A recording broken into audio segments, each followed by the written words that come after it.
try to share the dates of the upcoming CPAC meetings. I'm not going to read the minutes because everybody has a copy going through. I just want to give a highlight on some points. One of the goals that was mentioned at the last meeting, and thank you so much for those people that also signed up for the bullying subcommittee. We've identified 2 possible dates for the bullying committee, January 11th or January 13th. So for those individuals that signed up that they were interested in being part of the bullying subcommittee, I guess I'm going to go by show of hands. Do you like the 11th as a possible meeting date if you had a date to pick for a meeting? And I see no show of hands. Or would Thursday be a good date for those that were interested in being part of the bullying committee? Thursday? Well, it only solved the Thursday, so right now, show of hands, that date wins. And then the next question that I was going to pull out to those interested in being part of the bullying committee, AM 10 to 11:30, or alternating between that and PM, which would be 5:30 to 7. Okay, that information has been duly noted, and I will share that at tomorrow's CPAC meeting. CPAC, which is Special Education Parent Advisory Committee, our meeting for this month is going to be held at 1 p.m. at Middle College. Tomorrow is a half day, so I realize that that can be inconvenient for some, but Middle College is a unique site, and it's hard to get in there because space is so near and dear. So this is our first PM CPAC meeting in order to see Middle College. So I just wanted to share that with everybody. And what I've listed out are some of the goals and where we're at in regards to the CPAC goals. One, Dr. Tamara Alsace is going to present in February on what that committee has been doing and the direction of the multicultural committee. So I wanted to share that. We were able to confirm that date. That's it for CPAC. Thank you.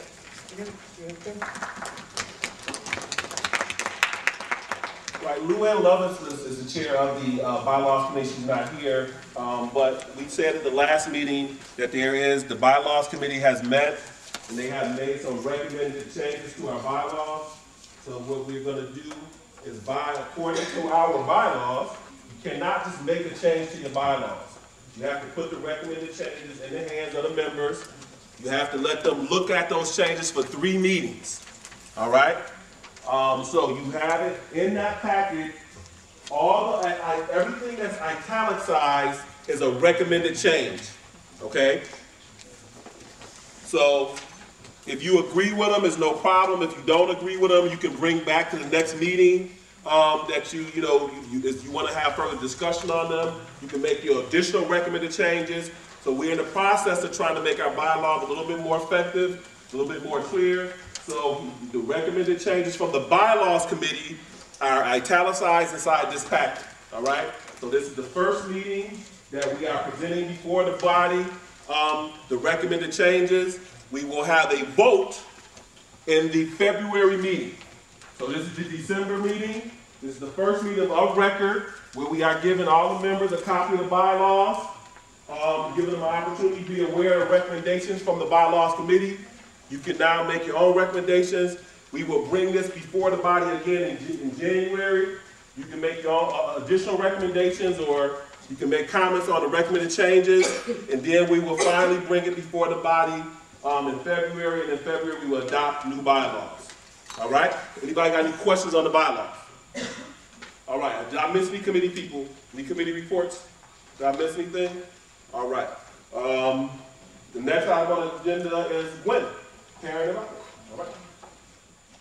First of all, if you did not get your ID picture taken today, we will be scheduling pictures on Thursdays from 3 to 6. Those are the times when pictures will be scheduled. So, is there anyone that that you are a DPCC rep or alternate or a peer facilitator and you did not get your picture taken? Because I think I got everybody. I missed 2. Okay, well, you 2 will have to, you will be scheduled, and I'm taking note right now of who you are. I know both your names, so I got you in my mind, okay? I'll get you, you 2 will be the first 2 scheduled. And it'll probably be not this Thursday, but next Thursday, but I will give you a call, okay? If you should have received a phone call, DPCC reps and alternates who are new to being a DPCC rep, should have received a phone call from either Kathy Cratheris or Deborah Kimball Mack, or an email concerning the training on Thursday. You have a choice of Thursday and Friday. Thursday from 4 to 6, or Friday from 9 to 11, which we gave you an evening date and a morning date, whichever time is convenient for you to attend the DPCC orientation. We will catch some of you today before you leave. If you did not get that phone call, and you can let us know if you can attend, first of all, and then which days you can attend. Also, there is going to be another Title I meeting. There was a Title I meeting today at 5 p.m., and most of you who are sitting here now attended their meeting. For parents who did not attend that meeting, there's another one scheduled for Friday, December 17th, from 10 a.m. to 12 noon at 229 Floss Street, which is the Office of Family, School, and Community Relations. And that meeting is going to also be a holiday gathering also. So it's going to be a Title I meeting / holiday gathering. So that's Friday, December 17th, from 10 a.m. to 12 noon. And DPCC Executive Committee, if you guys could come out to that, it would be really great. December 17th, what time? Yes, it's right there. You'll get the flight for here. Okay. Okay.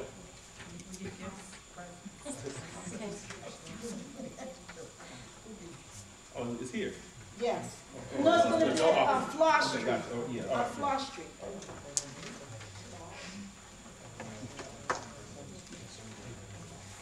At 33 Ash Street Central Registration, they're having a free baby and me expo tomorrow.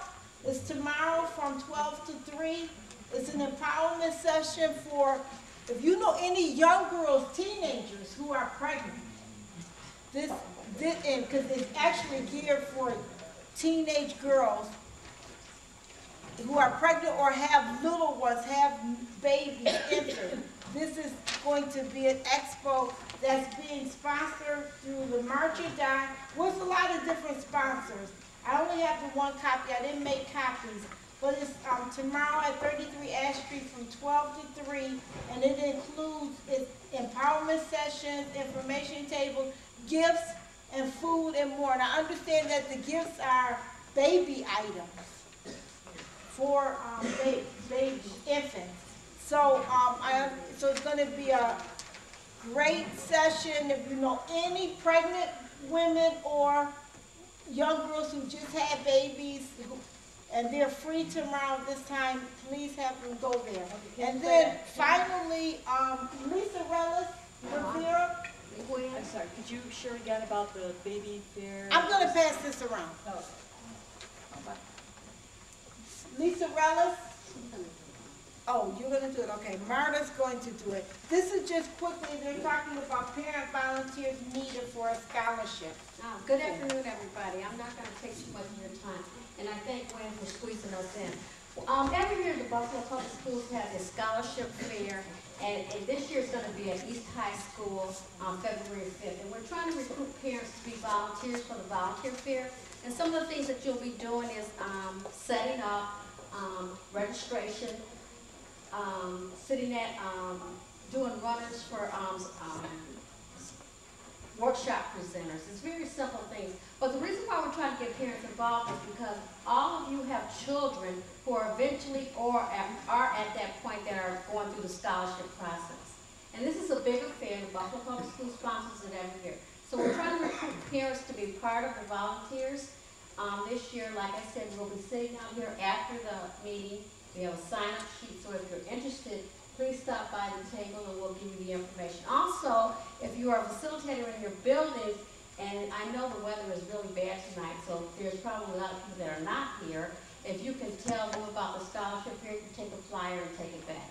Thank you.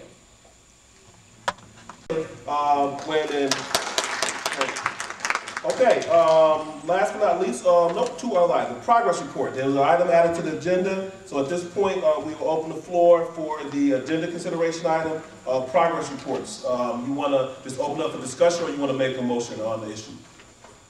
Open it up to discussion. Okay. So the floor is open for discussion. Lay the issue out that you want to get input on for discussion on progress reports. Well, it had been brought up to me by a couple of parents that they were caught off guard by the actual grade that their kid brought home with when the report cards were issued.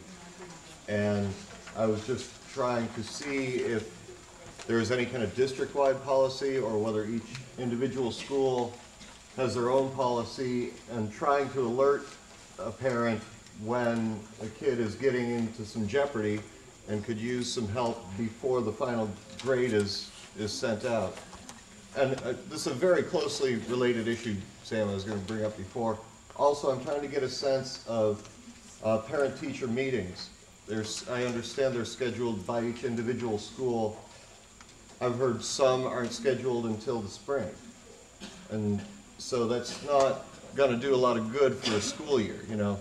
So I'm just trying to see how we're coordinating with, obviously all of us are parents here who care about our kids and all of the kids who are going, and trying to give them the best opportunity to get help before it's too late, before the grades have gone south. So is there any way that we can be more proactive? Let me just check and see, Ms. Herring, can you give us the policy? What is the policy around progress reports? Is that a district-wide policy, or is that something that's done building to building? Well, every building puts out progress reports at the 5th, 15th, and 25th, and 35th week. But building by building, it may depend upon whether or not there's just simple comments or grades. And we do understand that the timeliness of those progress reports are really close to the 10th week, so parents can't get caught off guard regarding the grades that they get on the report cards. So I'm a mom with 2 kids in Buffalo Public Schools. So what I do, and this is what I encourage all parents to do, is this is the time you have to be an advocate and actually call yourself. And if the teacher is not being responsive, then you call the principal. But it is your right and your responsibility to know what your children's grades are. I wish that the timeliness were a little different, but that's what we have to work with at this point. However, again, I encourage you to make those contacts yourself. I'll tell you what I do with my kids. I email their teachers every 2 weeks. Now for my son, he's a different character. I email his teachers every Thursday because I have to stay on top of him. I know who he is. So when it comes to being a parent along those lines, we really have to be the advocate for our children, because the teachers are doing what they're required to do, but sometimes they feel like if they don't hear us, we're not interested. So thank you, Ms. Harrington. So the important point is this. Okay, good point. So the important point is this: is every 5th, 15th, and 25th week we get a progress report. But on the issue, we wouldn't, because I think that's good advice for the individual parent. But what we're talking about as a DPCC now, we have some other options though. In other words, at this point, we can begin to talk to them. Do we feel like that's enough?